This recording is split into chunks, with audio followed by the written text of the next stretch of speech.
श्री व्यंकटेश विजय ग्रंथ अध्याय 3। श्री लक्ष्मी व्यंकटेशाय नमः।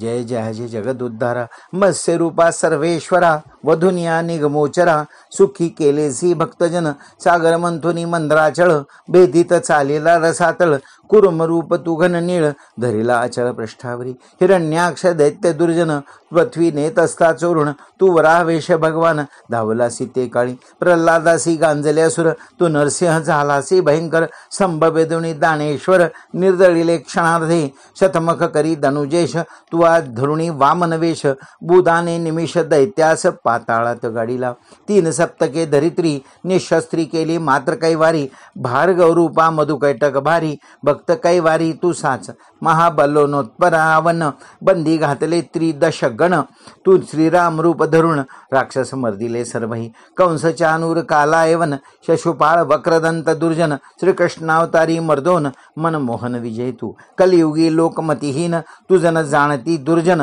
तू बद्ध रूपे जनार्दन कोणासी न बोलसी मेनेश माजती अपार त्यांसी मदावया उदीर साचार कल्की रूप श्रीकरधर तुरुंगारूढ धावसी तोची तू व्यंकटाद्रीवरी उभा भक्तजनांचं सहकारी वाट पाहसी अहोरात्री निजदास येतील म्हणोनिया पूर्वाध्याय अनुसंधान वृषभासुरासी मर्दून वैकुंठासी रमारमण जाता झाला जगदात्मा पुढील कथेचे वर्तमान परिसा आता श्रोते जन शतानंद म्हणे जनका लागून ऐकरा या सादर त्रेतायुगे माझी साचार केसरी नामक वानर त्याची श्री पतिव्रता थोर अंजने नाम तियेचे पोटी नाही पुत्र संतान याकरिता ती चिंताक्रांत मन मग ती अंजनी परम विद्विग्न विचार करी निजमनासी पुत्रा वाचुनी शून्य सदन सरोवर जैसे जीवने विना किंग नासिके वाचुनी वदन शोभा नयेची सर्वथा किंग प्राणे विन शरीर किंग फळे विन तरुवर तैसे पुत्रा विन साचार वंश पवित्र न होय याकरिता अंजनी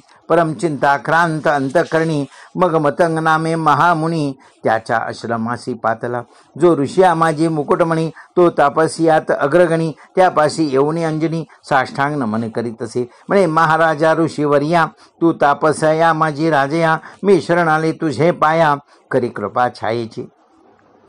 करी छाय नाही सत्पुत्र या लागे मी चिंतातुर तू सद्गुरु माझा कृपासागर सांग निर्धान काय करू ऐसे ऐकता वचन मतंग बोले कृपा करून म्हणे कल्याणी ऐकपूर्ण सांगतो तुझे युक्ती ते शुभलोचने एकवचन पंपापासून पूर्वेस जाण दूर आहे 50 योजन नारसिंहाचा आश्रम पये त्याचे दक्षिणेशी निर्धारी नारायणगिरीचे उत्तरी स्वामी तीर्थावनी कोसावरी वेदंगा वसत असे तू जाय आता झडकरी ते स्नान स्नंद्या करुणी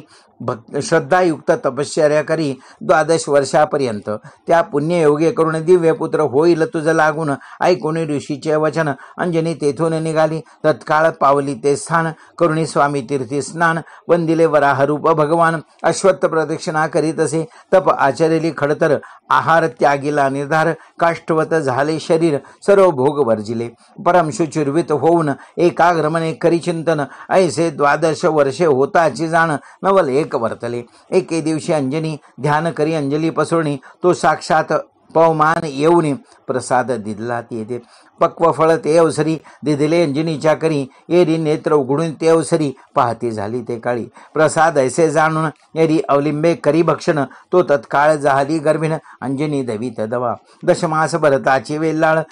पुत्र प्रसवली परमबळ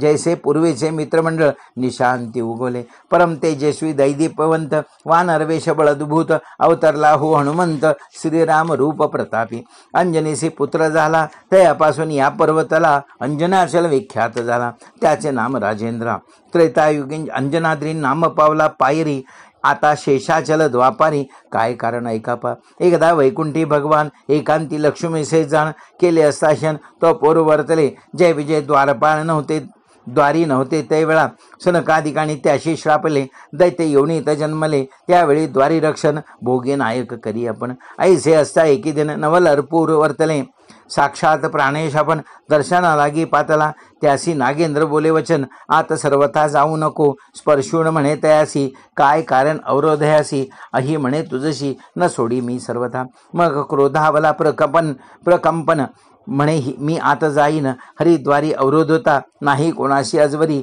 जय विजय सनकादिकांशी अवरोधिता गती झाली कशी तुझ ठाऊक असता निशेसी आडविसी केंग निमित्त यावरी तो काद्रवेय नायक परम कोपारुण झाला देख वायुसे म्हणे मूर्ख सांगताही न ऐकसी माझे प्रताप नेनून भलतेची जल्पसी येऊन मी हरीचे प्रिय पात्र गहन प्राणाहुनी आवडता माझ्यावरी सर्वेश्वर शयनकरी निरंतर कैलासपती भगवान भूषण कैलासपती श्री शंकर भूषण रूपे वाहे मज म्या सर्व प्राय धरिली अवनी माझा प्रताप जाणे चक्रपाणी मशका माते न गणोनी आत कैसा संचारेशी प्राणेश बोले अवसरी स्वमुखे स्वगुण वर्णन करी तो शतमूर्ख पुरुष निर्धारी तुझ ऐसा जाणपा माझे तुझे पराक्रम जाणतसे मेघश्याम व्यर्थ वल्गना करीत अधम नाही दुसरा तुझा ऐसा यावरी बोले अहिनायक मी हरीचा निकट सेवक मजवरी प्रीती विशेष देख ऐसी नाही दुसरीकडे तुम्ही भक्त हरीसे आवडता यथार्थ परी मजवरी जैसे हरीचे प्रीत तैसे नाही इतरांकडे प्राणेश म्हणे बेडाळ का अंतर्ग्रही प्रवेश देखा बाहेर असतो करी नायक परी प्रीती अधिक कोणाकडे पर्यंकावरी चढे चरण सेवक परी पुत्राहुनी नव्हे अधिक तैसे श्रीहरीसी प्रिय देख मजहुनी तू नससी तू जवळी अससी जरी अभिमाने भारलासी अंतरी अहम भाव असल्यावरी त्यासी श्रीहरी नातळे तू सेवक म्हणविसी थोर परी मी हरे श्रीहरीचा असे कुमार पुत्राहुनी सेवकावर प्रीती फार केवी होय उभयता असे प्रकारे बोले ती परस्परे कठोर गजबज ऐकुणी बाहेर कलह देखोणी हरीसी सांगे वर्तमान शेषवायूचे भांडण महाद्वारी मांडले कोण्या कारण भांडती आपण पाहावे जगतपती आपणा वाचून अन्याप्रती न मानती दोघे ऐसे एकता नारायण तत्काळ आले उठून उभयता हरीसी पाहून साष्टांग नमन पै केले यावरी मधु कैटक भारी शेषाचे म्हणे अवसरी कासे कलह तरी सांग निर्धारी मज लागी श्रीहरे म्हणे धरणीधर सांगता झाला सर्व समाचार मज समान वायू पामर होईल कैसा जगदात्म्या मी तुझे प्रीती मात्र मज एवढा बळी वीर पाताळ भू आणि स्वर लोकी नसे दुसरा ऐकता हसला जगनमोहन म्हणे स्वमुखे स्वगुण वर्णन हे असे परमदूषण विद्वत जन मानती जो असेल बळवंत तो स्वमुखे न वर्णी पुरुषार्थ कर्तुरत करुणी दावीत असे जेने त्रिभुवन धन्य केले शेषाशी म्हणे रमावर उत्तरेसी गिरू मेरूचा पुत्र तू सदैव रज्जुवेष्टुणी सत्वर दृढधडी आचळाते मग वायू स्वबळे करून उडविल पर्वता लागून कोणाचे बळ असेल गण सहज पाहे परीक्षा होईल सर्व देखता सहज तुम्ही करावे एवढे काज ऐसे बोलता वैकुंठराज अवश्य म्हणून उठले हे कौतुक पाहाव्या लागून आकाशी दाटले सुरगण सावित्री सहित कमळासन पहावया पातळी इंदिरे सहित इंद्रावर अपर्णे सहित पंचवक्त शेची सहित पुरंदर येते झाले साक्षेपे यक्षगण गंधर्व किन्नर चारण गुह्यक विद्याधर अष्टदिवमाळ समग्र कौतुक पाहो पातळी आले सकळ ऋषीश्वर यावरी तो पन्नगेश्वर मनी गर्व धरुणी फार पर्वताशी पातला विशाळ वपू पसरून नागाशी घातले वेष्टन सबळे करू पर्वत दृढ धरियला जैसे पुष्प प्राय धरली अवणी तो आपले निजबळे करुणी पर्वत धरला आकर्षणी न हले ऐसा ते काळी यावरी तो माळ नीळ वायुसी अज्ञापी तत्काळ प्रकट करी सामर्थ प्रबळ सर्व देखता प्राणेशा ऐसे ऐकता चंड मारुत कनिष्ठ अंगुळीने अकस्मात उडविला हो पर्वत शेषा समवेत ते धवा वात चक्रात निर्धारी तृण जैसे उडे अंबरी किंग पक्षी उडे जापरी तैसा गिरी उडविला दक्षिण देशी तो गिरीवर पण पडिला पांचकोटी योजनावर त्रिदेशांसहित व्रतहर आश्चर्य करीते ते काळी पाहता प्राणेशाचे बळ अद्भुत म्हणती लोकसकळ तृण पाय उडविला अचळ हे अपूर्व आजी पाहिले जाहाला एकचे जय जयकार देव वर्षती सुमन संभार शेषाचा गर्व समग्र निरसोनी गेला तो मेरू आला धावून करी प्रभंजनासी नमन म्हणे केवळ माझा नंदन सांभाळे त्यासी दयाळ आसो यावरी कद्रुतनु धरुणे हरीचे चरणांबुज म्हणे तू देवादिदेव दक्षज तुझे चरित्र न कळेची माझे मनी गर्व फार किंग मी एकलाची बळसागर मज समान दुसरा वीर ब्रह्मोंडरी नसेची आईसा माझा गर्व होता तो आजी निरसला अनंता कमळपत्राक्षा दीनानाथ करी आता कृपा मज तू देवादिदेव सनातन मायातीत शुद्ध चैतन्य तुझा महिमा नेनु म्हणून मूर्ख मी गर्व केला. मग वायुसी करी नमस्कार, बोलता झाला धरणीधर, मी तुझा नेनोनी पामर, व्रथा गर्व केला, अपराध क्षमा करून मजवे कृपा करून. यावरी तो प्रभंजन काय बोलता झाला, म्हणे ऐकता भोगीपळा, श्रेरीचा प्रताप आगळा, भक्तांशी अभिमान केवळ, येऊन दिन सर्वदा, सर्वांशी समान जैसा अर्क, तैसाची असे वैकुंठ नायक, एका सेवने एकासी अधिक, जगन नायक नसेची, दासाची नसावा अभिमान, या लागी केले विंदान, तू निरभिमान होऊन भज चरण हरीचे. असो शेष विष्ठित